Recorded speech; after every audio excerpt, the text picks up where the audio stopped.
Atlantis is one of the most fascinating of all historical mysteries. Stories about the disappearance of this legendary island city have been passed down through generations. The first person to write about Atlantis was the Greek philosopher Plato, more than 2,000 years ago. But is the drowned city just a myth? Or is the legend based on a civilization that really did exist?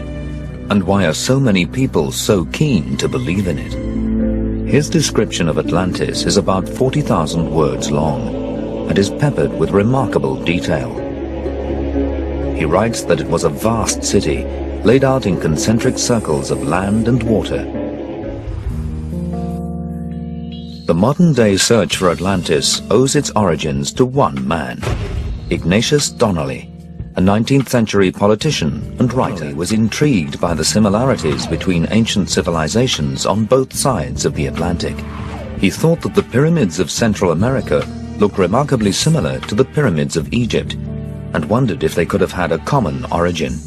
In 1882, he published a best-selling book in which he proposed that the great technological advances of the ancient world had all stemmed from one earlier civilization, Atlantis. He argued that when Atlantis was destroyed, its survivors spread their knowledge across the globe, passing on the skills to build such diverse wonders as the Egyptian pyramids and the Mayan temples in Mexico. He says it's a story based on something real, and you have to give him the right to be able to exaggerate if what he was creating was a kind of fable.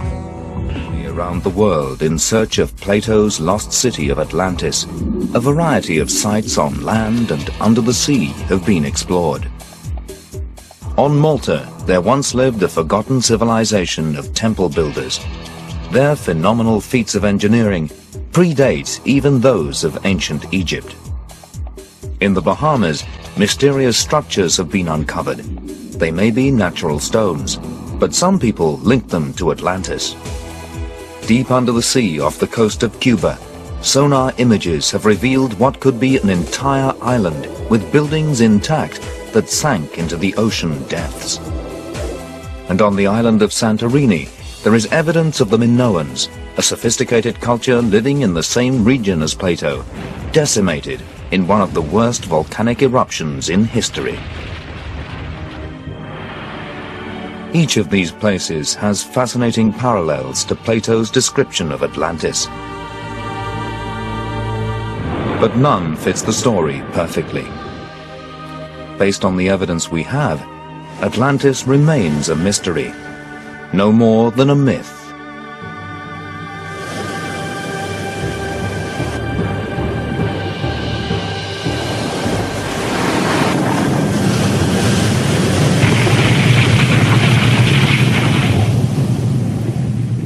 In the future, more thrilling archaeological discoveries will undoubtedly be made in the world's oceans. Perhaps these will one day yield the definitive site. Maybe somewhere out there, waiting to be discovered, is the place that Plato called Atlantis.